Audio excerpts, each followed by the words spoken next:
Nothing else was going on in that cage, apparently, because they never saw fit to put another camera. Those guys, they're so exhausted, they just stopped fighting. They were done.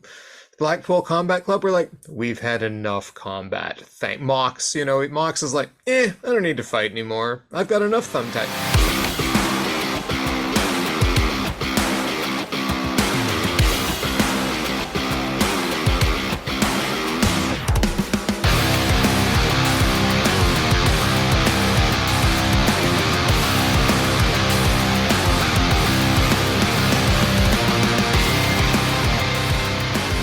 Wrestling fans, welcome to the One Wing Wrestling Podcast, where two wrestling elitists discuss or review AEW events and wrestling news from around the world.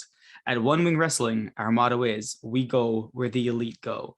I'm your host, Krishna, and joining me today is Mr. Bill Cutbush. Bill, how's it going? Hello there. Yeah, it's going pretty darn well. We had a little rain today, little sun, little cool, little warm. It was just that kind of day. Yeah, not much else though. We have a bunny in our backyard. He's like just a little bunny. Looks like he might be a year old or something because he's very small. But we've named him Fred, and he seems to live under our deck. And there haven't been any Fred sightings today, but he's out there almost every evening. So apparently we have a pet that we didn't know about. Nice. Yeah, no, I didn't see the rain today. I mean, it did get kind of dark at one point, but I don't think it actually rained. So. Oh, we may live in different weather systems. Who knows? Exactly. Right? Yep. But, in terms of wrestling, as all of you listeners may know by now, what we do here on One Winged Wrestling is provide our thoughts and expectations for the coming event, which for tonight is AEW Blood and Guts. What we hope for, what we think might be good or bad, our potential match of the night. We're going to go watch the show, come back with you here, and see if those expectations were met or exceeded. And of course, most importantly, did anything on Blood and Guts tonight reach that all-important Omega level? And obviously, I will always ask, can anything without Kenny Omega reach that all-encompassing Omega level? And we have yet to reach that Omega level since Kenny's been gone. So this is true. So we kick it off, Bill. Normally, we just go into keeping up with the elites. Any updates on injury statuses on any of our guys? Oh my God. Are you guys ready for me pretending I'm Excalibur now to just vomit a whole bunch of injuries? This is getting sad. Kenny, no update. I mean, last check, October, right? And hopefully by the September show, who knows? Adam Cole, Brian Alvarez of the Wrestling Observer reported after Forbidden Door that he might have a concussion. There's been no further updates since then. And Tony Khan did say in the press conference after the show that he believes Adam Cole will be fine, but I'm not sure what he bases that on. Mm-hmm. More of the elite, Kyle O'Reilly. Tony Khan confirmed he is injured last week, but he didn't say with what. He hasn't wrestled since June 8th. There's some speculation it's a work, but I mean, he's been out for quite a while, and there's no one's mentioning it. Bobby Fish is out too. Wrestling Inc. Reported it as a kayfabe knee injury, but we shall see. So you realize what this means. The only members of the elite left standing right now are the Bucks and Brandon Cutler. Yeah. And Brandon Cutler. The Bucks. And Brandon Cutler. There was a update on Jon Moxley. Apparently, they were saying that he was injured. It could just be a work as well. Mm-hmm. They're thinking that this is after his match with Tanahashi, and some of the bumps he was taking. They were thinking that maybe he just needs maybe a couple days off. So they were saying there might be an injury, but it could just be he just needs a week off or something like that. Right. But isn't he wrestling in the Blood and Guts match tonight? That's the thing, right? So I wonder how long that's going to last. Like maybe he gets taken out right away or something like that. Oh, we'll see. Yeah. But Bryan Danielson, too, to speak of the rest of the Blackpool Combat Club, he's still out. Dave Meltzer reported last week that it's believed to be a concussion at this point, which could be serious given Danielson's history with concussions. But there's been no details released or confirmed, so that is still at the level of speculation. Dax Harwood legit separated his shoulder during the match at Forbidden Door. So when I went on about how it seemed like one of those WWE tropes, the guy actually separated his shoulder. So he's likely fine to go, though. Jungle Boy is out with a shoulder injury as well. And Buddy Matthews is working through a shoulder injury. Oh, my goodness. Yeah, they're cursed. But you know what? I was watching this show, and they brought up a good point. It's terrible. Like everyone's saying, AEW's roster is bloated. It's bloated. It's bloated. It's terrible what's happening to these guys right now. Yep. But guess what? It opens up opportunities for other people. So that's quite true. You know what? AEW guys who think they're not getting enough screen time to step up. No, please don't tell them to grab the brass ring. Grab that brass ring. Okay, Vince. Cut your hair, become a manager of someone, Yep. Change your name, whatever you need to do, just do it. Yep. And then maybe you might make the main roster and then wrestle in dark matches again. Do you know who's not going to get that opportunity in all likelihood? Who's that? Chuck Taylor and Alan Five Angels. Yes. Though Chuck Taylor's still on the roster page, but apparently he cleaned up his Twitter, and Alan Five Angels sent out a tweet that just said, excited for what's next. So there's speculation they're both leaving AEW. Yeah, it is speculated that that's happening. I mean, again, bloated roster. What really has Dark Order been doing recently, right? I mean, trying to close the forbidden door.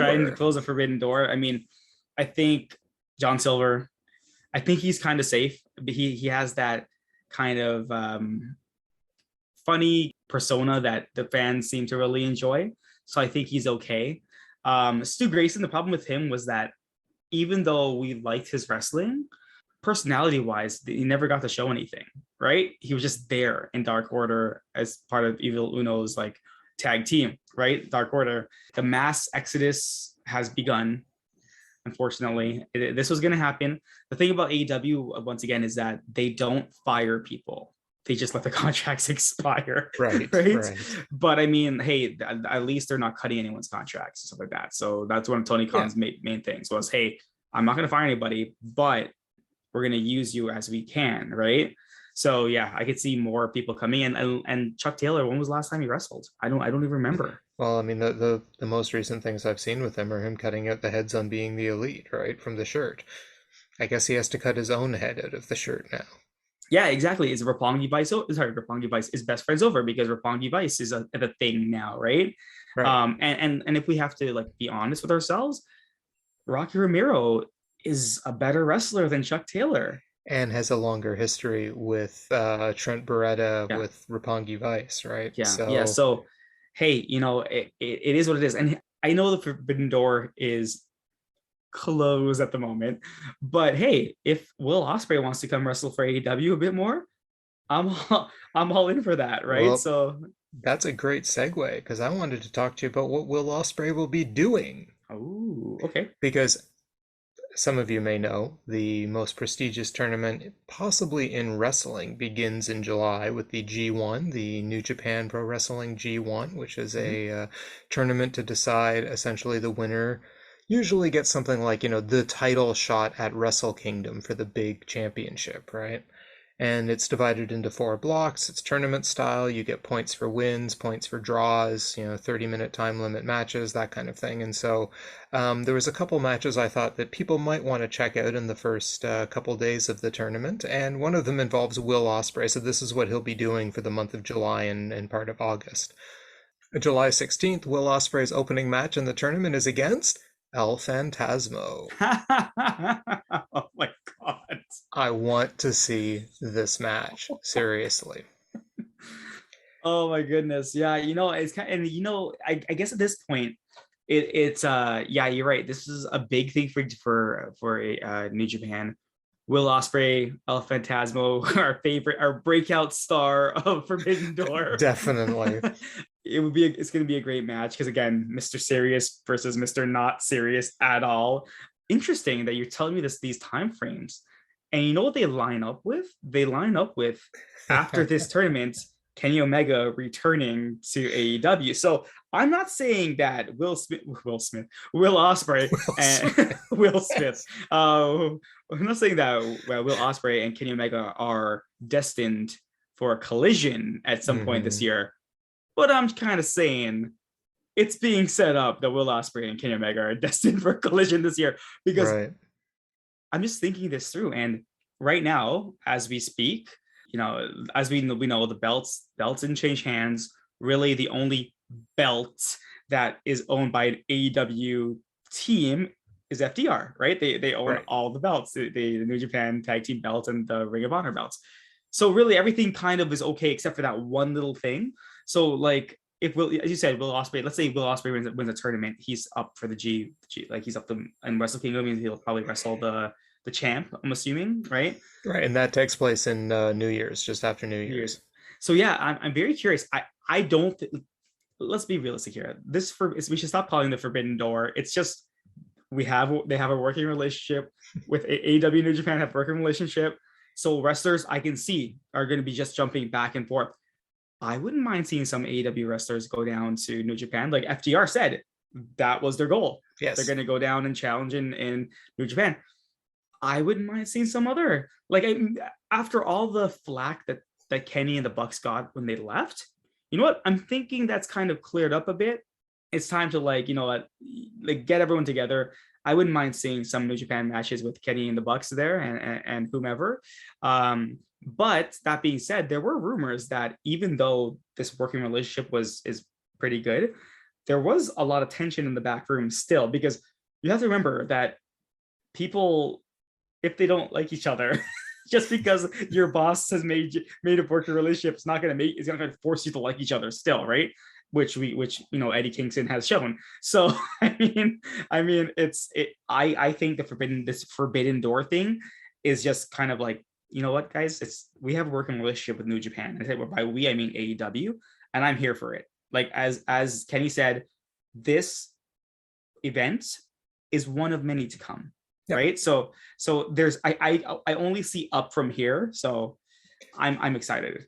Yeah, no, absolutely. And I think too would be a great opportunity to have some of the younger talent in New Japan. They go on excursions, right? I was telling you about that. They go to the dojo, they go through the dojo system as young lions, and they're sent out on international excursions. AEW can be an excursion destination now. And what better place to work than with a company like AEW, right? Agreed. So Shota Umino seems to have started something there with Chris Jericho. Yeah. He's sticking around for a while, right? I mean, he's on excursion. That's very true. You never know.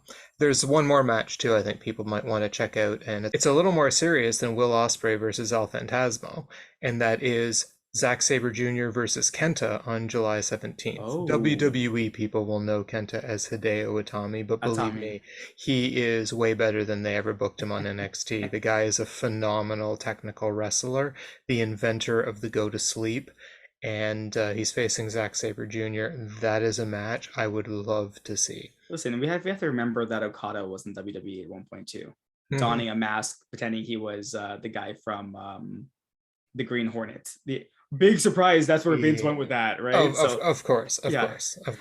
So yeah, that's a great match. Zack Saber Jr. really did impress me. Like, you were right in terms of he is like a faster Bret Hart, right? He's just fast, which I like. I like fast wrestling. I don't like slow kind of. Okay, I get it. You're working the person's like injury or whatever, but come on, speed it up a little bit, right? And that's exactly what he does. So I think that's a good match, and I'm actually excited to watch those two matches myself. Yeah, I mean, and one more quick comment about Forbidden Door before we get to tonight's show. We forgot to mention during our review what our actual final tallies were for the matches, what our predictions went out to. So we have the final tallies. I predicted correctly 5 out of 10 of the matches that we knew at the time we recorded the preview. You predicted 6 out of 10. So what we're trying to say is we're basically 50-50 when it comes to these matches. We score a solid C- to D. That is correct. So what we're saying is these matches that have 2 people fighting each other, we chose 1 person right out of that. Imagine that. Yes. But there were a lot of so yeah, that's cool. I mean, yeah, we were pretty much saying back and forth that we were pretty much wrong. Yes. But did you hear the news before we just continue? Did you hear the news about Ring of Honor? Yes, and their pay-per-view. What are your thoughts quickly on that? I think it's a good idea. They need to start having their own shows. I heard Tony Khan was going to try to eventually get them some kind of television program again, which I think is a great idea. That'll give a lot of these guys who don't seem to be doing much in AEW and have sort of a Ring of Honor background, somewhere to go, somewhere to get some reps. Might not quite be up to the level of an AEW, but certainly something that will be worth checking out. I mean, Yeah. I'll have to see what the card looks like before I go ordering a Ring of Honor pay-per-view, but no, it's good. Yeah, I kind of feel like maybe they should like potentially think about eliminating Dark and Elevation and have Ring of Honor as their, their overall kind of developmental show, like NXT. I think that would be the smartest move. Like have them actually just use Ring of Honor itself as like NXT, just like NXT has its own pay-per-views, or they used to have their own pay-per-views. They won't have it anymore, but just have it like that, right? I think that would be actually pretty smart, because then you're right, Ring of Honor is not on the AEW level. Let's be realistic here. And it's also not on the New Japan level. Right. So not even close.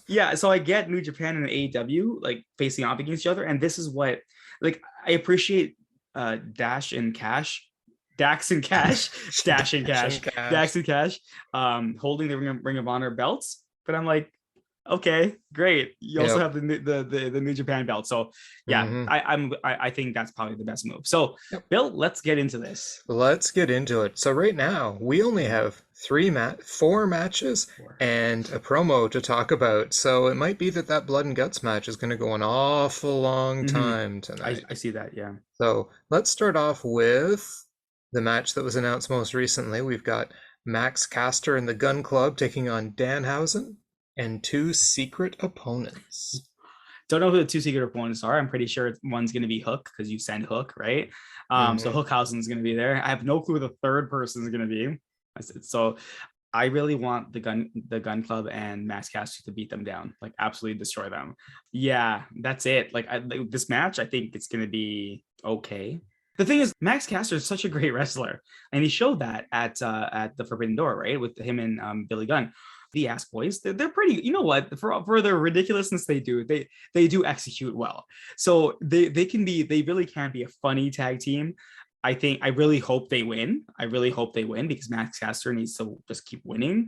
Like, I don't care about Danhausen, and I don't care about who his partners are. So I'm like, okay, guys, hopefully this is a 5-minute match. You squash him, and then it's done, and that's it. Yeah, that would be my ultimate dream, is that they go in the ring, they just squash Danhausen. But you know what? They're not going to, because this is going to be Hook getting to face it. But you know what? Hook versus Max Caster might be pretty good. Might be good, yeah. Yeah, I mean, they're both good wrestlers, so I'm kind of hopeful that is in fact the case. Yeah, I'm hoping for a very quick match here as well. I don't want it to go on too long. I think it's going to be a quick little match. I think the comedy's going to be dumb. Yep. I can't stand Danhausen's comedy, so I'm just a little concerned that with the ridiculousness of the Gun Club and the terrible comedy of Danhausen, it's all going to depend on who he picks as his tag partner. Do I care who his tag partner is? No, and I've talked about this match way too long now. Yep. So for something that's going to be dismissed out of hand, I think, blah. Speaking of dismissed out of hand, we have a TBS Championship Open Challenge. Jade Cargill versus Leyla Gray. Who cares? Like, this man, I don't care. Like, I really don't care about this entire title, this run, the match itself. Like, this is probably going to be the worst match of the night. Yeah, that's all I have to say about it. Yep, me too. Who cares? Worst match of the night. Jade Cargill stomps him, and it's kind of sad to say this will be the worst match of the night when we have Danhausen wrestling on the card, and we're still picking something as worse. True. We hear from Christian Cage. The interesting one, because we know that Jungle Boy is injured, right? So I think I'm hoping for Christian Cage cutting a fire promo again, because it looks like bad Christian Cage or heel Christian Cage is the Christian Cage we want to see. So I'm after the last one, I'm interested. Yep, me too. I'm all in for Christian Cage now. I think this is going to be the promo he cuts to change his direction away from the injured Jungle Boy. It might involve more stuff with Luchasaurus, but I think we're going to get him picking a target now, or picking where he's going. Yeah. So we'll find out what happens, but I'm very interested in what happens this time, right? Then we're on to what I think are probably the two serious matches of the night. The first being Orange Cassidy versus Ethan Page. Orange Cassidy versus Ethan Page. It's almost like a comedy match in itself, because Ethan Page is ridiculous. So is and Orange Cassidy is just Orange Cassidy. Mm-hmm. Prediction: Orange Cassidy is gonna win this. I hope that Ethan Page puts a good showing on this in this match. The last match he had, I wasn't a big fan of it. So I'm really hoping that this match actually is good. But that being said, I'm not gonna choose it as my match of the night. So yeah. I am going to choose it as my Okay. match of the night, and I'll explain why after we talk about the last match on the card. Mhm. First of all, Orange Cassidy versus Will Osprey was incredible. Yes. Ethan Page can be incredible, even if he had an off showing last time. Orange Cassidy versus Ethan Page. Ethan Page plays the serious wrestler pretty well. I think we're going to get another good foil for Orange Cassidy. I think we're going to get some good comedy spots, but I also think we're going to get some damn good wrestling. Yeah. Now, I feel like I'm having to pick a match of the night, though, out of like a bunch of stuff that none of it Average. screams match Yeah. of the night to me. Yeah. Right? And you know what? I know there's a lot of people out there be like, blood and guts, blood and guts. Yeah, we'll get to that in a sec. But Yeah. I want wrestling, and this is going to be probably the purest wrestling match on the card. Maybe Danhausen will surprise me, but I believe this will be the purest wrestling match on the card, and therefore is my most likely candidate for match of the night. So that takes us to the match I've already mentioned, the Blood and Guts match, the Jericho Appreciation Society versus the Blackpool Combat Club, along with Eddie Kingston and friends. And I just thought I'd mention very briefly, because we talked about it earlier, the actual like Eddie Kingston spitting at the face of Claudio Castaneoli at Mhm. the end of their match. This actually has a history to it. Dave Meltzer noted yesterday that they have real life heat Yeah. between them that's been turned into a storyline. Really fast. The feud goes back to Chikara and PWG in 2009 and to 2011. Mhm. Eddie apparently felt Claudio didn't respect him, so they fought over it. They had a respect match in 2009 where if Claudio lost, he would have to tell Eddie that he respects him. Claudio won. So they were both part of different feuding factions in 2010. Their final fight was in 2011 at the Creatures from the Tar Swamp Chikara event. Nice name for a pay-per-view. 6 months before Claudio went to WWE, Kingston lost again when Claudio beat him with an uppercut with a steel chain wrapped around his fist. And as a quick trivia point, Orange Cassidy worked for Chikara at this point in the Colony faction as Fire Ant. So yeah, that's the background of that anyway. But I just don't understand the heat. I just don't get it. Like that's the problem. I like that. All that I understand, Mhm. right? But what's the heat about? Well, he probably didn't respect him in real life. I don't know. Whatever. Remember, Eddie Kingston doesn't know wrestling isn't real. Yeah, he was also upset at Brian Danielson for the same thing, and Yeah. CM Punk for the same thing, right? He's Yeah. like, I was never shown respect, and CM Punk said, "Well, you needed to earn it." That was really what CM Punk was saying, Right. right? And all of these guys are like Yeah, top-notch professional exactly. wrestlers, right? That's my point, right? That's why Yeah. I'm like, who is the real issue here? But anyways, you know what? Mm-hmm. Yep. I really do like Eddie Kingston, so Yeah. I don't want to like downplay him. So yeah, I'll choose this match as my match of the night because again, what am I picking from really here, right? Like not much tonight, not much. I do feel, and I'm going to throw a wild card out here. Wild card. Adam Page is probably going to be fighting tonight because Hangman fights all the time now. Ever since he lost the belt, he's decided I'm going to fight every week. But Hangman's showing up I tonight. don't have the title weighing me down anymore. Yeah, I can fight all the time. feel so loose. Yeah. And if Hangman fights tonight, guaranteed Hangman's match is going to be the top match of the night. I'm just saying it right now. If Hangman fights tonight, Hangman's match will be the match of the night because they just love to throw Hangman into the ring against somebody. You know, that's not bad. The Blood and Guts match, you know, it's going to be a spectacle. Yeah. Now, what I love about AEW is AEW is for everybody. There is Mhm. something in AEW. You want For technical everyone. wrestling, you want hard-hitting big guys, you want blood and guts, you want like high-flying lucha style. Every style of wrestling is represented in AEW, and all of them get to shine. Hmm? I love that about AEW. But tonight, it's the turn for the blood and guts crowd, the hardcore crowd. Yeah. I don't mind a hardcore match, but you know what I find about most hardcore matches? They're lacking really good story. A hardcore match can be good if it's got, you know why Thunder Rosa and Britt Baker was so Yeah. It good? was so good. Because the story they told in the match was incredible. that was a really solid hardcore match. Now, ones like this, I have a feeling are going to be more about the spectacle of the match. How much can these guys bleed? I'm going to go out on a giant limb right now, really thin. I'm going to really go out there right now and predict that Jon Moxley is going to get cut open. Yes. And Eddie Kingston. And Eddie Kingston. And you know what? Basically everyone in this match is going to be covered in blood by the end of it. So what you're saying, Bill, is you want a exploding barbed wire death match is what we want, right? I would almost rather have that. Look, I'm not going to hate this, okay? Like, I'm going to be right there with the rest of you. What, is he really going to throw his face in those thumbtacks and the barbed wire and the... Yeah, it's all going to hurt. What you're saying is I should probably eat my tomato sauce pasta before this match takes place? Yes, probably. Okay. And you know what? And that's fine. And some people will go, that makes it match of the night because they were thoroughly emotional during the match. I will be too. You know, like you like to say, it's just not my cup of tea. Yeah. Yeah. This show has no elite on it. I know. And they're not even injured. That's the whole thing. Will Osprey versus El Phantasmo. Are you not more excited for that match than anything on this card? 100%. 100%. You could have said Will Osprey versus anybody, and I'd be like, yeah, I'd rather watch that match than anything on this card. Will Osprey versus Danhausen? Yeah, because Will Osprey would murder him, absolutely destroy him, right? Yep. Like you have the Forbidden Door pay-per-view, and right after you have this thing, like it's a couple days later. Like, you know, maybe they need a bit of a breather, maybe have it next week, right? Instead. Yeah, it might be nice. But you know, like I'm hoping for the best. Like think about it. Like look at this lineup. It's all about, and you know, Tony Khan's all about ratings and stuff like that. Like, is this gonna push the envelope at all? Just because you're naming it Blood and Guts doesn't mean it's gonna be good.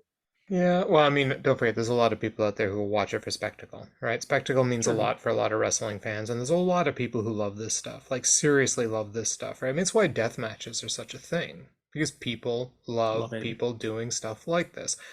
I might not be one of them, but that's okay. Other people do, and you know what? That's okay. Yeah. So they're going to have a nice bloody cage match tonight, and I'll be mildly entertained. And sometimes wanting to avert my eyes from the screen, and that's okay. And I will hopefully rest comforting knowing that Orange Cassidy and Ethan Page put on a hell of a show. I hope so. I really like Ethan Page. I just haven't seen much from him recently. Yep. Do you think your boy, your best friend Wardlow is going to be on the show? No. And that's fascinating to me too, right? Like, unless we're getting Hangman Adam Page versus Wardlow. Oh no. Oh no. Is that still going to be your match of the night? Oh man. Can we have like Hangman versus Takeshita again? I wouldn't mind watching around. Oh yeah, no, I'll take that. Yeah, 100%. That would be pretty great, but I don't think we're getting any of that. I think we're getting a very long match. So yeah, it just feels like a very bland match, a bland card that we have here, right? So it really does. I'm hoping, and that's the weird part because we've had some bland cards where we get surprised sometimes, like we didn't realize these matches. So I am hoping that something is added, but Omega level. Probably not. I can probably go on a limb here and guarantee it ain't hitting Omega level in any way, right? Nope. So, okay. Well, why don't we let you go get your pasta then? Let's do it. Make sure you get it down before that cage match. Oh, no. And let's go watch ourselves some Dynamite. Sounds good. We will be back. Well, that was Dynamite Blood and Guts. Yep, it was. I think my back hurts. Anyway, that was the last match of the night, and we review Dynamite in order. So we'll rewind 2 hours, and let's have a look at this pay-per-view, at this, it felt kind of like a pay-per-view by the end, at this event that took place at Caesars Arena in Detroit. Apparently AEW's first time in Detroit. Yep. And we open up immediately with Orange Cassidy's music? New music? Or I guess so. Yeah. And he comes out with the best friends, including the guy we said looks like he's been released, Mr. Chuck Taylor. Both of them wearing tie-dye rainbow outfits looking like they're Dude Love or something like that. Anyway, they make it to the ring, and Ethan Page soon comes out after, and they had a match. Yep, they had a match. Not one of Orange Cassidy's best matches. It was good. It had some good spots. There was one move where Cassidy was reversing I guess a power bomb, and it looks like he just fell. Like I don't know what happened, but it looked like he fell. I'm like, good thing he didn't get hurt. But yeah, I mean, it was just a match. Like, again, was not Orange Cassidy's greatest. I don't know what else to say about this because it was just okay. Like, I wasn't blown away. It just okay. Yeah, it had some moments in it, right? Mm-hmm. I mean, the best friends are immediately tossed out of the match, Mm-hmm. which is fine. So you got Dan Lambert, you know he's going to get involved. I thought Orange Cassidy was playing more of a comedy shtick through this match than Mm-hmm. actually, like, serious wrestler, except till the end. I liked his little bit with the, okay, I'm going to try to body slam him, his like almost Ultimate Warrior pump ups Yep. and going for the body slam, and he kept failing to do so because this match made Ethan Page look like a big guy. Yep. Right. Yep. And that was fine. But here was my problem with Ethan Page wrestling like a big guy. He wrestled kind of like a big, slow guy. Right. I don't mind slow if it's packed with Mm-hmm. like taking a body, like, if you've got a Zack Yeah. Saber Jr. working over a piece of the body. FTR sometimes goes a little slower when they're working a guy over. This was just WWE style heel slow, like Randy Yeah. Orton dismantling a guy slowly with kicks and stuff to various parts. And the whole commercial was this. And it was Mm-hmm. like, okay, right? And then you got that messy Hurricane Rana reversal that he Yeah. did. You're right. He tried to do a Hurricane Rana, but it's almost like Ethan Page dropped him Yeah, he and dropped then him. Yeah. followed up with the move anyway to finish Yeah. it. So you're kind of like, oh, yeah. And the announcers covered well. But Mm-hmm. yeah, I mean, I liked his gorilla press power slam into the near fall. That looked Mm-hmm. good. I mean, Ethan Page is good. He was just slow. And I liked the whole bit at the end where he takes the orange juice, where Orange Cassidy takes the orange juice from Dan Lambert, drinks some, two orange punches, and then body slams Ethan Page for the win.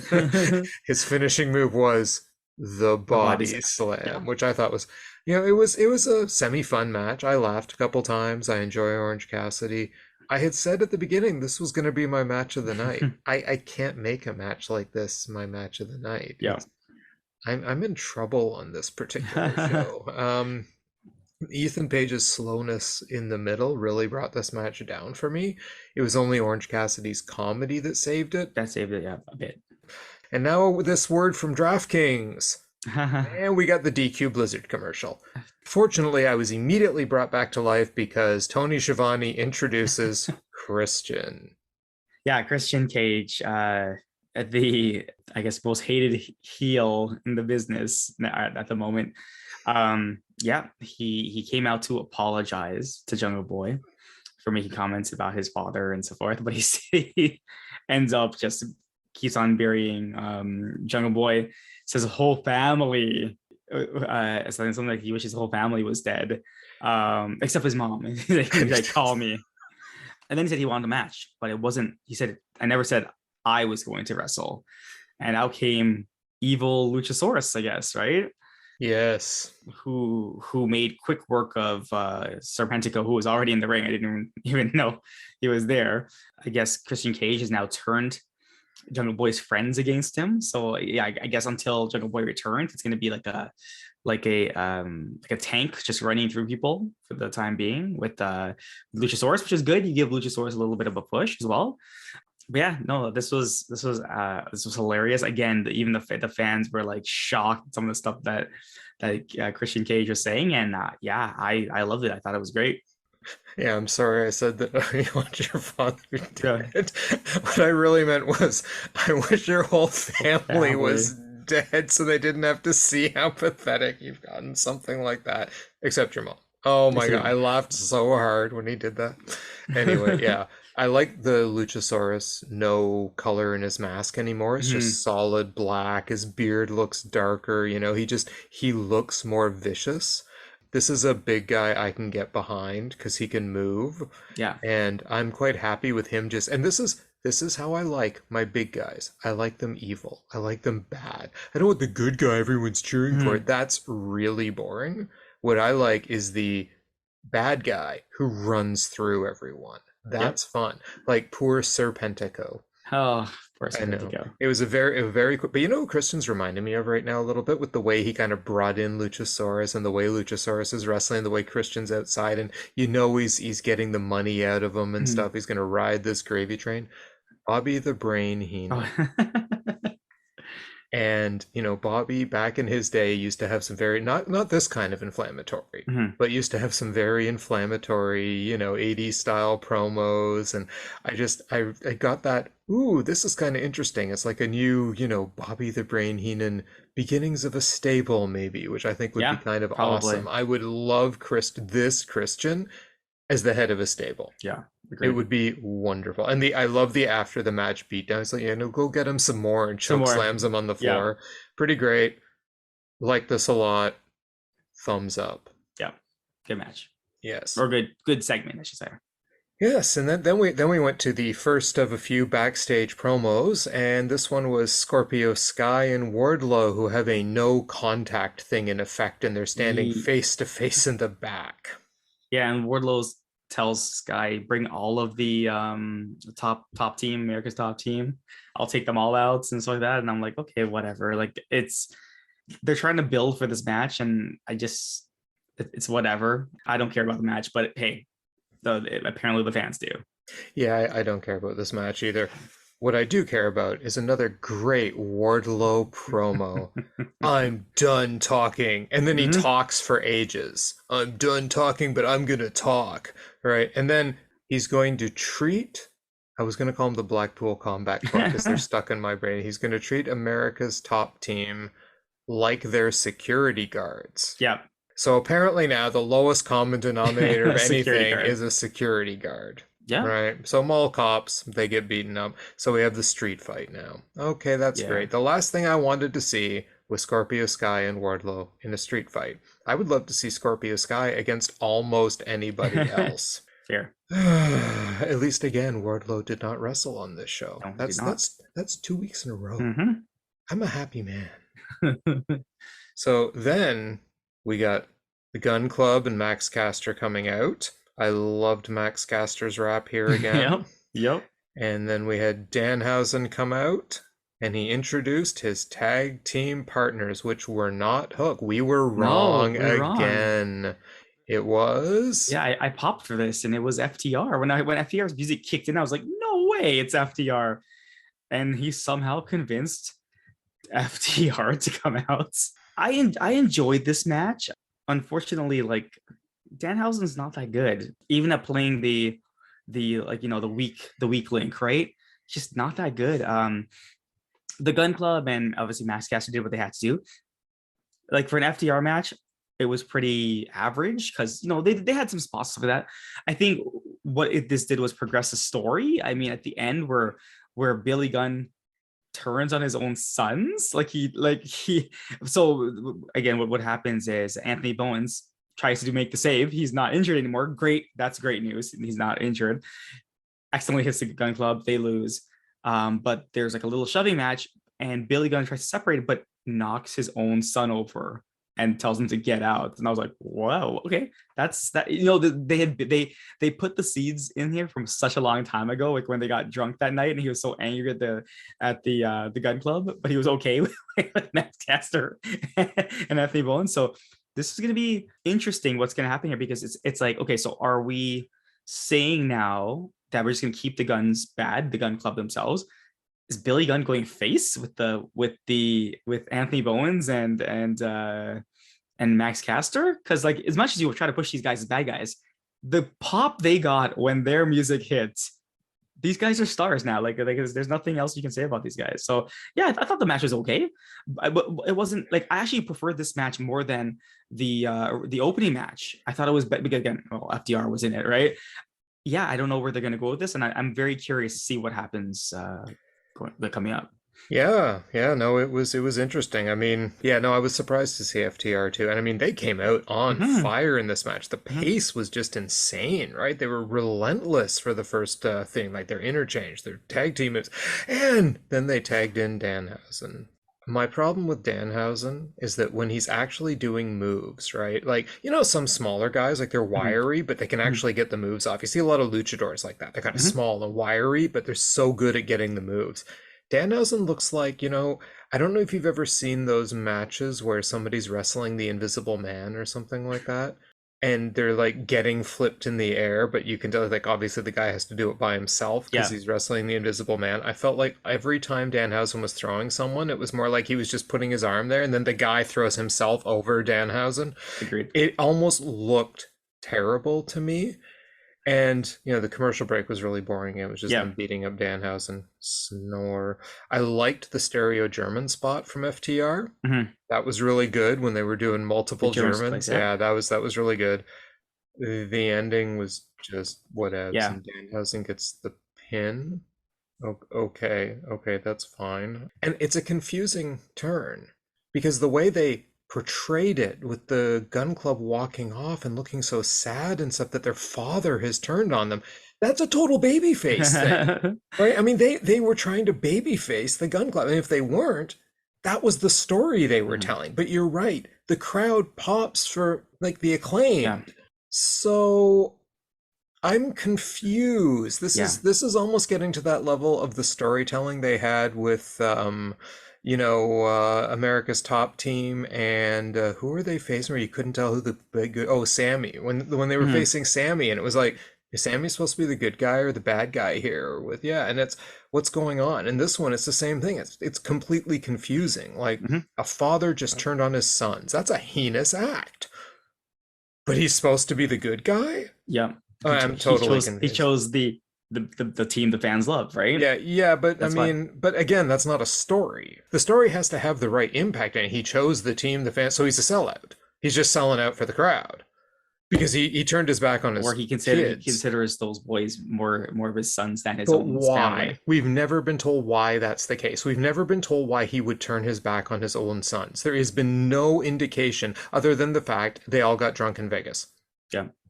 I mean, you could see this coming, but they didn't tell the actual story. So I'm like, why? Well, I mean, for like guys who are basically just the mid card guys, like I mean, how much of a story are they really going to tell, right? How They about like, one that makes sense? well, I mean, like look at what they tried to do with Cody. Cody Mhm. didn't want to be a bad guy, and he wanted to be a good guy, and the fans hated him, and he still didn't want to be the bad guy. He would have been a great heel, but he just didn't want to do what they were doing. I see what you're saying in terms of like, what they did was a heel move, but regardless, it's not going to matter, right? It's at the end of the day, it's going to be Yeah, the but it's not going to matter is a WWE thing. It doesn't matter if our story makes sense. The fans will cheer who they cheer. yeah. So we don't actually have to tell stories that make sense. We just have to do whatever and the fans will cheer it. Oh, he turned on the gun club on his own children. Yay! Like, it makes no sense. His children don't do anything to him. No, but what if he comes out next week and explains? He's There's going to like, need a really good explanation, but now you're explaining after the fact. yeah, but look at Christian Cage. Yeah, Christian but you Cage saw that that built this for a while. coming. No, you built it for a while. You're great, but he Yeah. still turned. He still needed an explanation Right, for why, right? but here's why. Here's why that story made sense. Mhm. Christian Cage, you could see it in his face. You could see him come up behind Jungle Boy sometimes, and Christian Cage beat down Jungle Boy, Mhm. right? Yep. Okay. Jungle Boy is clearly the face. Yep. Christian was clearly the heel, and then comes out and explains his heelish actions. Is Billy Gunn the heel or the face? Quick. Billy Gunn is the face in this one, I guess. Right, but he shoved his own kid. Yeah. Okay. Yeah. Just making sure, because that's nothing like Christian and Jungle Boy. What I'm saying here is that for this storyline, it's one of the ones that I'm like, I don't care about it, right? Right. I mean, it doesn't matter.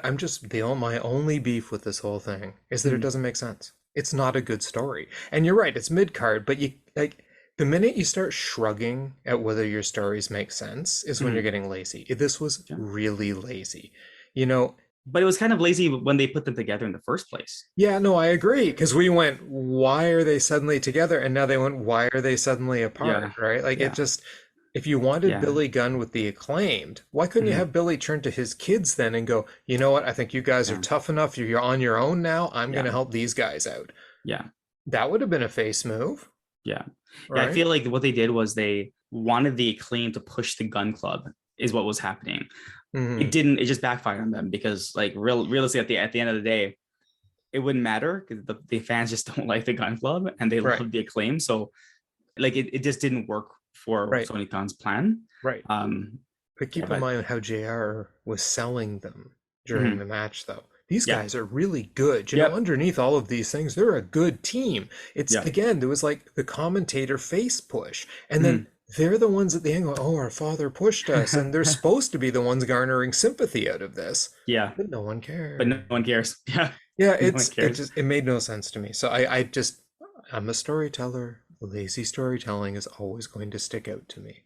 Sure. So anyway, we spent a long time on that On that match. match, yeah. Yes. So then we moved into the back and we got Satnam Singh, Sanjay Dutt, Jay Lethal together, and we had Sanjay Dutt cut a promo about death before dishonor. And guess what?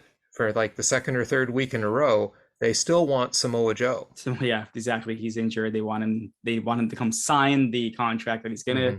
do the match. And again, nobody cares. Like, I just don't care Yeah. about the storyline. Why they're showing this here? Yeah, it's because Ring of Honor doesn't have a TV deal, so they can't show it anywhere else. Maybe Yep. Dark. I don't know what they're gonna do, but Well, they got to promote this pay-per-view. yeah, That's fine. And you know what? There are some diehard Ring of Honor fans out there yeah, who are that's probably fair. salivating over this match. True. I'm not one of them. No, not at all. But hey, I'll bet it won't be a terrible match. Yeah, It's well, not one I'm going we'll to go out of see. my way to watch, but it won't be terrible. Yeah. Speaking of terrible, we moved on to Jade Cargill versus Leyla Gray in the open challenge for the TNT Women's Championship.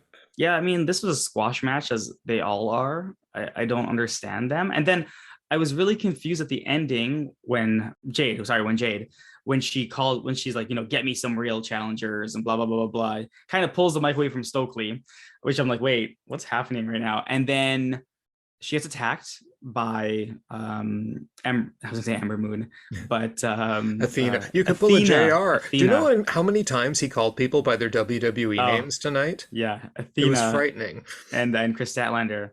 And then the girl that Jade had beaten, Layla Gray. Lily Gray, I guess made some type of deal with Stokely, and then they all beat up the two. So what's her name, Statlander and Athena, and then you were made to think that they were gonna be like she was gonna be one of the baddies now, but no, she's not. So this whole match was confusing to me, and I was like, whatever. I was just glad it was completed quickly, and that was it.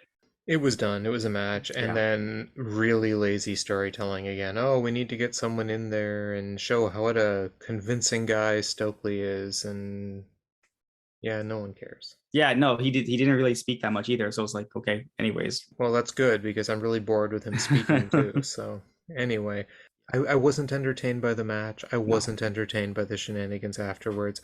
You know what I was entertained by? The Bucks. Thank God they were on this Yeah. show. The Bucks all by themselves. They didn't even have Brandon tonight. And I love the when they were saying like all their friends were gone, and then they said, "Well, there's one person," which obviously they're referring to Hangman because Hangman's not injured. Right. And then they kind of quickly turn away from it, and basically they're like the forbidden door is still a little bit open, and they're gonna have their big match on Friday. And I mean, like it makes sense again that Rampage needs its ratings. And the Bucks, yeah, why wouldn't you have the tag team champs defend their belt? And it being the Bucks. But I love the fact that it's if they lose, then the next time they will put their belts up. But right now, it's just it's so potentially the Bucks will lose this match coming up. It's against Yoshihashi and Goto. Yeah. So I mean, this has potential to be a really really great match. Probably would have overshadowed some of the other matches on the night, so that's probably what they're not having it here. But yeah, this is a good match, so I'm excited to see this. Am I allowed to pick this as match of the night because it could have tentatively beat everything else on this card? It would have tentatively beaten Yep. everything, yeah. Shout out to the intern whose name was Matt, Nicholas, or Fred. Yes, that's right. Yep. You're right. They changed it They throughout. changed his name constantly when they were talking to him. So, are you sure that friend they were talking about was Hangman? I do think it's Hangman because remember they said it was one other person, right? I know. It's just, my mind, of course, Went to Place Kenny. them. Of course, of course.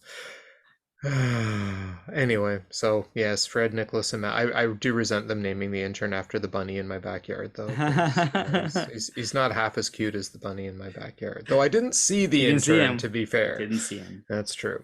Okay, so they have a very long talk as the cage is lowered. Yeah, I know, because I was like, why wouldn't they do this while the Bucks segment was going on, right? And then you're right, they're talking about the cage, you slowly seeing it lowering, slowly. They even cut the commercial at one point, right? Because it is what it is. And the look back video. Yeah, the look back video. And then they explained the rules, and I was like, oh, so the man advantage was literally just the one side will get to have their person go in first. It's war games. It's war games. I mean, I missed Blood and Guts last year, so I didn't realize it was a war games match. I thought it was like everyone in the ring to start. I didn't realize it was like the staggered start, like a war games match. And now the man advantage makes sense. Okay, so it ended up being 6-on-6. Yeah, exactly. Yeah, but and that's when the match starts. So once everyone's in, that's when the match starts. It's war games. It's 100% war games. They just call it Blood and Guts in AEW. So yeah, this is their war games match, and I'm totally fine with that. Which immediately meant I thought I'd probably like it more. So anyway, I'll run through the first little bit, and we'll get comments as we go, because this was a long match. This started right at 9 and finished at 10. It was 1 hour long. So we'll just start with their entrances. Let's take a moment to appreciate the Jericho Appreciation Society. Those outfits. They dress like a boy band, like a 90s boy band. They're so ridiculous with their outfits. Like, you cannot take these guys seriously at all. But that's the whole thing, sports entertainment, right? So so I love that. And you know what? Their entrance didn't take 10 years to finish, right? So like, I was happy that they all came out together, they were unified, and it was I like their entrance. Yep. And also props to them, because of the nature of this match, anyone in bright red you knew was the Jericho Appreciation Society. Exactly. So you were able to tell the two teams apart really easily in the chaos, which I got to tell you, for someone like me taking notes, was a huge help. So we opened the match with Claudio Castaneoli versus Sami Guevara. Yeah, which I thought was going to make. I actually thought it was either going to be Claudio versus Sami or Wheeler versus Sami, because they like throwing the new guys and the young guys in. And then we got Claudio came in, he killed Sami with some uppercuts. There was Sami did that cool rope jump where he was between a bunch of trying to escape from Claudio. And then Claudio got the giant swing on him. So what did you think of that whole opening segment? Yeah, it was good. It was fun. Obviously they're showing Claudio's strength versus Sami's speed, and Sami Guevara is again, he's a fantastic, like, high flying, like, wrestler, right? So how he easily bounces from, like, the ropes, stuff like that, how he sells the shots he takes, like, he's great. So yeah, no, I thought this part was good. Yeah, and then while the swing was going on, Daniel Garcia gets in the ring, the guy with the cool bandana. He gets in the ring, he comes over, and he gets, just after Claudio finishes the swing, beats him down a bit. So then they're both beating down on Claudio. They finally got the two-man advantage until Wheeler Yuta comes in and starts with the German suplex sequence on Daniel Garcia and then Sami Guevara. What did you think of the Daniel then Wheeler entrances? Yeah, Daniel Garcia runs in with a do-rag on. I was like, what the hell is happening right now? Oh my God. It was so ridiculous. But then they started beating down Claudio in an effective manner. Like, it made sense. Like the part where Claudio gives them his two running back and forth, the uppercut things, right? And he tries to do it the second time, and then I think it was Garcia goes for his knee, and then Sami flips over and smashes his head on the ground. I'm like, that was cool. That was cool. Yeah, it was cool. The Yuta sequence for the German suplexes. I do love the German suplex sequences, but they get so overused. Like, after FTR did it, right, in sequence, you're kind of like, yeah, this is good, not as good as FTR's, but yeah, it was good. But again, these four guys, you have all the young kids in there with Claudio. It was good. Like, this part was actually pretty good. Yeah, no, at this point I'm like, Hey, I'm really Yeah, enjoying it's this fun. match. So far Fun. it's been fun, right? I mean, the whole thing. All these guys have made some really, and look at the wrestlers we got in the Hmm. ring though, too, right? And then we get Jake Hager coming into the ring. At this point, you've got Claudio then facing off against Jake, and you get a nice flying uppercut against Jake. So they fight for a little while. There's a lot of chaos in the ring. Finally, Moxley comes in. He's got a chair. Yeah, which he Yep. throws at Hager first. Right, and then you get Claudio bulldogging Jake Hager onto the chair. Hmm. You've got Claudio and Wheeler doing the drop toe hold on the chair to Sami. Mox does the fork to Daniel Garcia. So the Blackpool Combat Club at this point, because they now have it even with Mox in the ring, is seriously taking apart Jericho Appreciation Society. This is before Daddy Magic gets in. Yeah, And then you've got them all with their triple hammer and like that hammer and anvil elbow spot. yeah, yeah.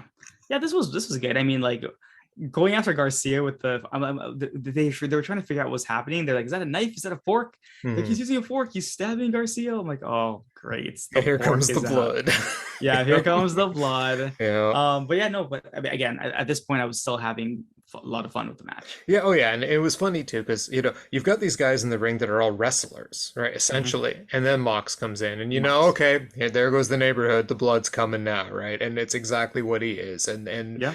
the minute he's in, his personality takes over parts of the match. He's like, fuck it, guys are going down on chairs. This is where it ramped up a bit into the violence level, right? Before that, Hmm. you had basically pure wrestling between these guys, right? They were kicking the crap at each other, but it was wrestling. Wrestling. Yeah. Mox came in. Okay, now we've gone to violence level Weapons. 1. Yeah. Yes, yep. So then we get Angelo Parker coming into the ring, and he hides. So Yeah. essentially, he's hiding behind the ring. He's running from them. He's ducking through ropes, right? And at this point, I'm just thinking to myself, I want more of the Blackpool Combat Club. My God, these guys are awesome together. Yep. Brian Danzel's not even here. Yeah, So exactly, yeah. exactly. And then you get the Hager using the chair on Claudio.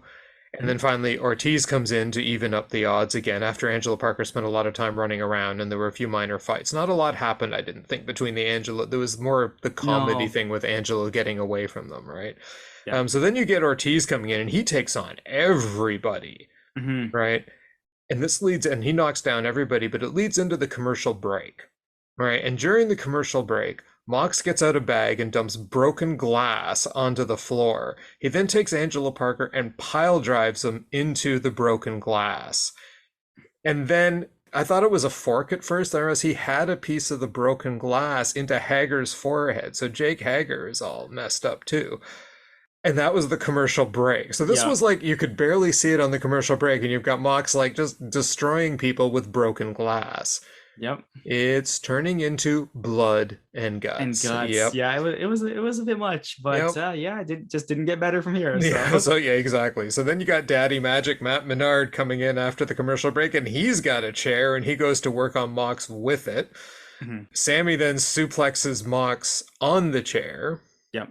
Mox's stitches then split open. So now, of course, Mox is bleeding Blood. everywhere. Oh, and that when they grabbed him and he had like the piece of the bandage hanging down and it's covered in blood and they're smashing him into the cage. That was pretty great. Eddie yelling on the outside, "I'm gonna get you! I'm gonna get you!" Yeah. Yeah, it was hilarious. And then Yuta with the chair on Garza. Now we're just like chairs are everywhere. Everyone's using the chair, and then Angelo going after that move where he got his eyes and was just pulling on Wheeler Yeah. Yuta's eyes. Man, that looked good. What did you think of that once Matt Menard got in? Yeah, it was what I expected. Like it's ridiculous, but it's what anyone would do. Grab the chair and you just go after everyone, right? Yeah. So yeah, it was like at this point after the glass, I was like, yeah, it's just gonna this is where it's gonna go, and everyone. I was like, everyone's going to bleed. Yep. And eventually we're gonna get to that. So Right. And it felt like this was all a warm up because the story they kept mhm. emphasizing was Eddie waiting to get at Jericho. Eddie Yes. waiting to get at Jericho. Right. And I mean, that was the overarching story and theme of this whole thing, right? Was Eddie Kingston versus Chris Jericho. And this is meant to, in some way, be like a culmination of their feud or something, right? Mhm. But anyway, so this is why, because Jericho is refusing to get in the ring. He's sending all of his guys in ahead of him. So Eddie's sending everyone else in ahead of him. So Yeah. next in, you had Santana. Now, as a one-up to the guys coming in with chairs and forks and stuff, forget chairs and forks. Santana's coming in with a bat wrapped in barbed wire and a table. So Yeah, because they said we want tables, right? yes, So let's set exactly. the table. But he immediately loses the bat, and you've got like Daddy Magic using the bat on Santana. So smart move, Santana. Yeah. Right? Yeah. And then Mox gets a hold of Daddy Magic and pulls out a handful of skewers and just starts to stab them into the forehead of Matt Menard. Right, but then Daddy Magic gets Mox in that chokehold with the barbed wire on his throat with the bat. And I'm like, ow.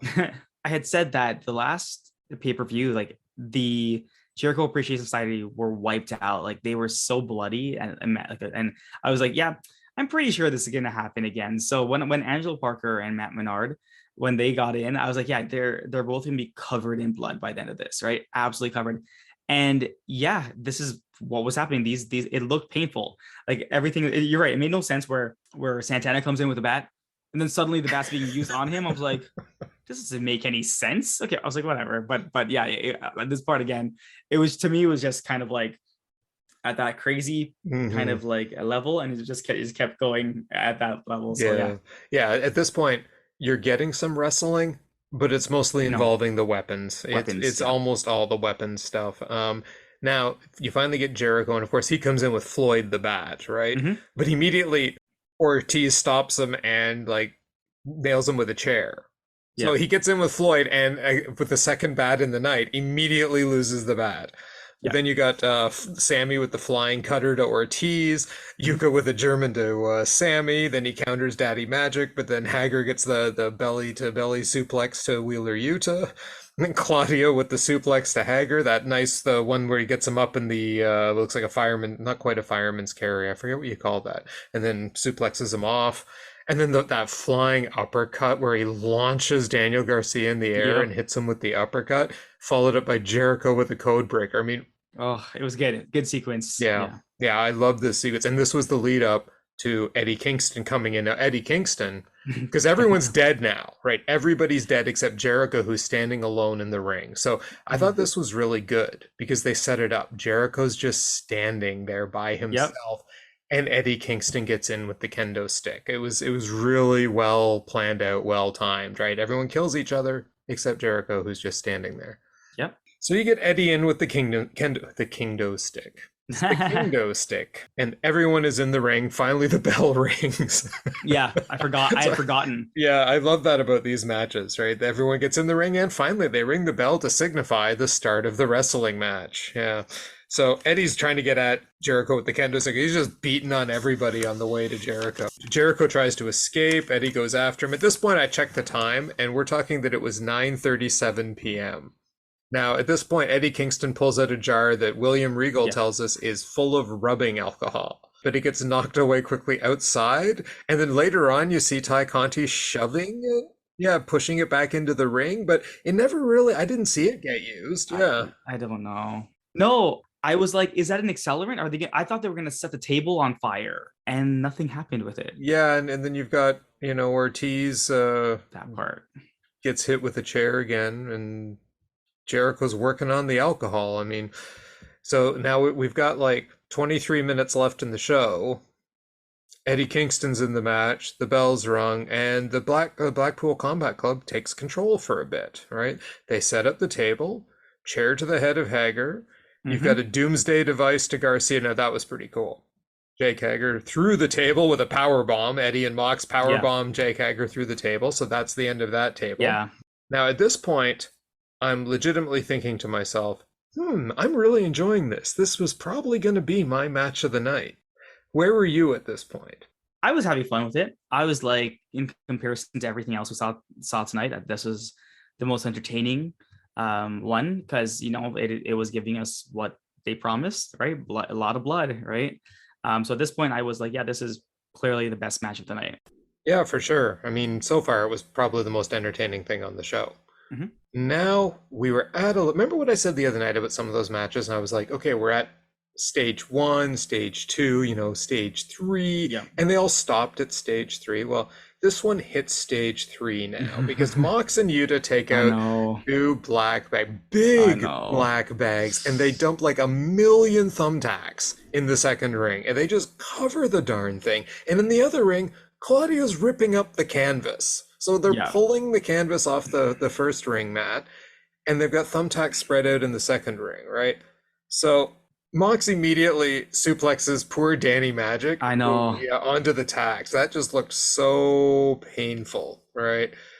And how on earth did Daniel Garcia get hung out on the thing outside the ring? So I was wondering the same thing. Did he go through the ring to do that? I don't know. Because they just showed him hanging. Yeah. And I'm like, how did he's just covered in blood hanging there, like some guy hung out in a Western movie or something. I have no idea how they did that. Yeah. No, I have no idea. And then you had Mox with that submission on the tacks. Like he had the rear naked choke. I think it was on Daddy Magic again? I can't remember who he had it on. It was on Daddy Magic, yeah. And then you got then you got Jericho dropping Mox on the tacks. He takes a handful of tacks and rubs them in Mox's head. Right? And then everyone's down again except Jericho. But then Mox hits Jericho. Jericho does a DDT to Mox on the tacks. And then he drags Mox through the tacks. Yeah, and then puts the walls of Jericho on him in the tacks. It's like, how many tacks does Jon Moxley need to have embedded in his body? It was getting to the point I'm like, holy crap, man, this poor guy. Yeah. What'd you think of all of that? That was when he started dragging him through the tacks, because we've seen like, you know, submissions being placed on tacks, stuff like that. So like I've seen it already. But when he started dragging him and then puts the walls of Jericho on him, I'm like, what the hell? Like I was like, someone save this guy. He's getting killed. Yep. This is where I'm like, oh my God, this is just nuts at this point. Yep. And you said it. Somebody save him. Mm-hmm. And it wasn't Superman. Yep. It was Eddie Kingston, who comes up, grabs a handful of tacks and throws them in Jericho's face, to the point where you have like JR going, he might have swallowed some of those. Really? Come on, JR. Yeah, okay. But what ends up happening, Eddie then goes for the barbed wire bat, goes to hit Jericho with it, but somewhere Jericho got a fire extinguisher. I don't know where. So yeah, he was just crawling to the edge of the ring on the top left, and then I guess there was a hidden fire extinguisher on the side where he just sprayed him with it. And I was like, okay, I guess someone put that there. I don't know. Sure, maybe it was under the ring, got rolled in. I don't know, because there was a lot of stuff happening off camera too, as we'll get to in a little bit. Yep. So this was when Ty Conti came running, or beat up poor Aubrey outside the ring and stole her keys. Yep. But then you had who JR introduced as Ruby Riott running down to the ring. Right. Yeah. Got very quickly corrected to Ruby Soho. She comes out and man, did she beat the crap out of Ty Conti. Yep. But the damage was done. The cage door was open, right? And this is where I say we've entered phase 5. Because everyone, instead of running away from the cage, they start climbing the cage. Not everyone.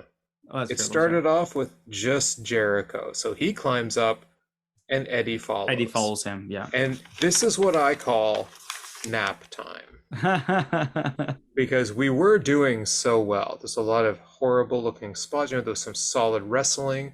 The story got progressively more violent. It was about Jericho and Kingston, but there was a lot of stuff going on. No problem so far.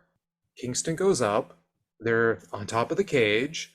There was a brief moment where I don't think it was right at this point, but JR and them, they were talking about 1998, and they've seen this before, and they don't want this to happen. It's like trying to put the thought in their mind that this could be Mick Foley and the Undertaker. Yeah, no, it's not going to happen. People, did you see how solid the roof of that cage was? It was crazy how well built that cage looked. So anyway, Kingston ends up catching Jericho, bites his ear, back fist. Jericho goes down.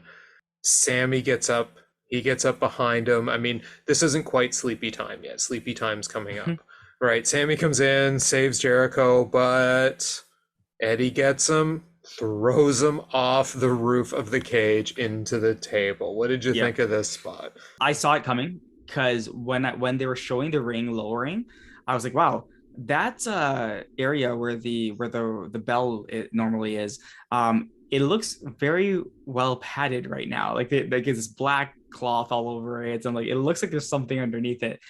From Sami Guevara, I assumed he was gonna take the fall for this one. I mean, like it was okay. Like we've seen these falls before. Yeah, nothing. Again, they were just building Eddie, right? Like, oh, Eddie's finally gonna get his hands on Jericho, and no one's gonna stop him. He's gonna get the win or whatever. And yeah, at this point, I was like, okay, I'm still waiting. Like they're crawling towards each other and they're punching each other, and I'm like, okay, sure. Yep. You've gone into sleepy time now. Yeah, because this is where this went from being, okay, this match is building and building and building, to, wait a second. Well, no, seriously, guys, wait, because I was taken right out of the match. So Sami gets thrown off, it's 9:50. Okay, we still got 10 minutes left in the night, right? Yeah. Sami gets thrown out. Now, again, how sad is it that we're going, oh yeah, that was all right. Yeah. A guy got thrown off the top of the cage through a table, and my reaction was, ow. Yeah. Yep. It wasn't, oh my God, or holy crap. It was just, ow. Which leads me to believe we should really just stop doing those spots. Because they've been done so often. Too many times. Let's not kill people, okay? Yeah. Like, seriously, let's stop trying to kill Sami Guevara.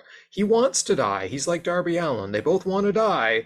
Let's not fulfill their death wishes. Yes. Yeah. Let's just tell them to calm down, okay? We don't need to throw people off the cage, especially when I don't really think it got the reaction they were expecting it to get. The crowd reacted. There was a bit of a holy shit chant. But, not really that big a deal. Yeah. Anyway, so yeah, you're right. This is when Kingston started crawling. I mean, they went to commercial again, and oh my God, that commercial break was all Kingston slowly crawling across the cage and Jericho crawling away, and they finally get to each other, and it was just the most boring looking thing. And I'm like, the announcers, before they went to commercial, and they kept talking about fatigue, that, oh, these guys must be so tired, they've almost been wrestling an hour. Was everyone else in the match dead? Yeah, they were all just lying down on the ground. They didn't show the inside of the cage again for the rest of the match. What happened to the other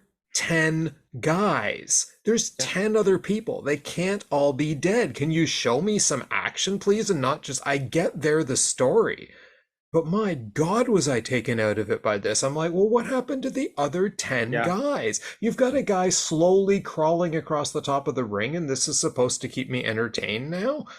Like, I get you're on commercial break, but do something. Anything, right? I was like, I don't know. What did you think of that? I at this point I was like, I thought they were ending the match, right? Because I was like, okay, this match coming to an end. They're at the top of the minute they get to the top of the steel cage, I'm always like, okay, the match is coming to an end, right? This one just dragged on a bit because they needed to get more people up there, and I guess everyone else was dead. It was during the commercial break. I was like, whatever. I was waiting I was literally waiting for the match to end at this point because it was an hour. But I didn't really care much for this spot, so yeah. I mean, then finally you had Jericho finally get the walls of Jericho on Eddie on top of the cage after they kind of fought a little bit. I mean, it was whatever. Claudio climbs up and he stops the walls of Jericho, and he does the giant swing on the top of the cage, which that was okay. I mean, it was a giant swing. It's never been my favorite move. I know the crowd loves it, but then Daddy Magic gets up there. Right, and then you got Claudio, he gets the sharpshooter onto Daddy Magic. You've got Eddie gets the stretch plum on Jericho. The movie beat him with at Revolution, so he's got him all tied up in the submission hold.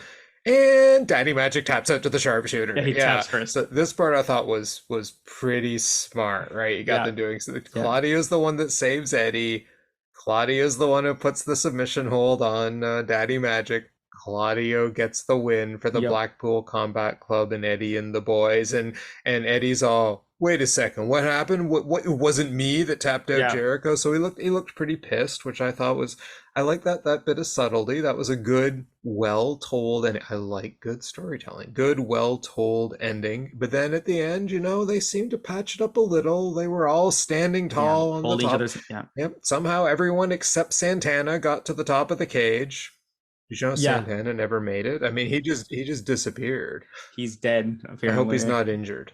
I know. I hope so too. Because man, everybody gets injured. Everyone's getting injured. Yes. So anyway, yeah. So what did you think of the ending and the overall match? The ending was actually pretty good. Like, I mean, it was. They still have the seeds planted in terms of like Eddie can still be upset that Claudio is stealing his glory, right? Because this was his match. This is redemption against Jericho, and Claudio comes in and steals it, kind of thing, right? And Claudio, from Claudio's perspective, he hasn't done anything wrong. He's just doing his job, right? So I could see this boiling over to another storyline, like where Eddie's like, you've been doing this all your life, right? To me, like you've been always. So I see something, but it kind of felt like Eddie, even at the end, he was like shaking his head, like he was okay with everything. He was holding up Claudio's hands and stuff like that, his arms. So I'm like, did they finish this? Is this squashed or is this going somewhere else? So, the good thing is when everyone came up, I was like, did someone clean them off? Because like a lot of blood. A lot of blood was missing, right? Well, they had time to shower down in the cage, right? I mean, there was 10 plus minutes up there. You can get a quick shower in 10 minutes, That's right? That's so true. I'm sure if they actually panned the camera down, you've probably seen them all down there with towels, wiping themselves off, getting all cleaned up, right? Because nothing else was going on in that cage, apparently, because they never saw fit to put another camera. Those guys, they're so exhausted, they just stopped fighting. They were done. Blackpool Combat Club were like, we've had enough combat. Thank Mox, Mox is like, I don't need to fight anymore. I've got enough thumbtack. Did you see Wheeler Yuta's back?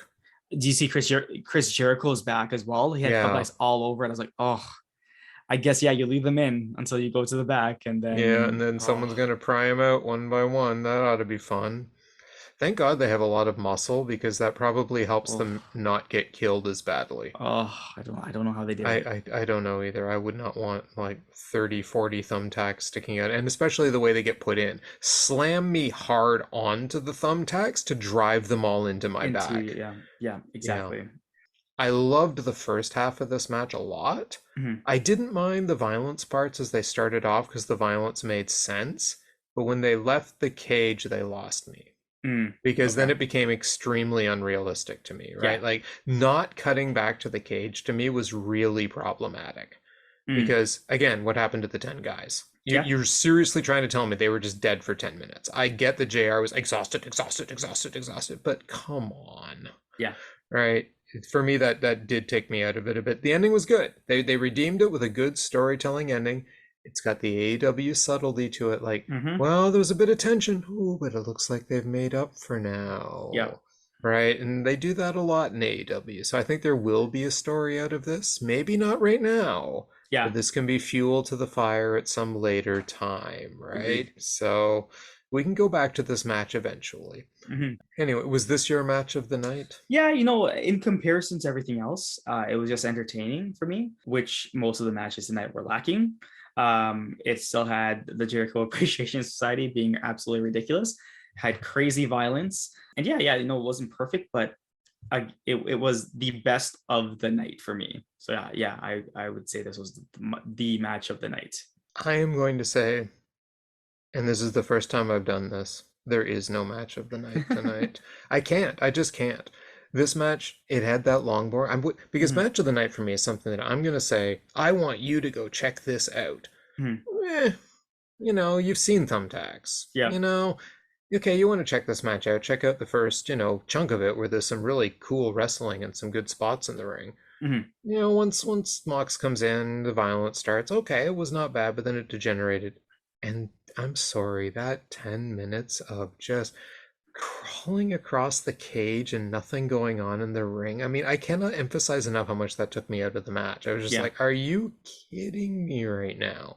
This is the best you got for me at the end of this match. Eddie Kingston on hands and knees crawling across a cage at the speed that a toddler could have outpaced him. Yeah. Okay.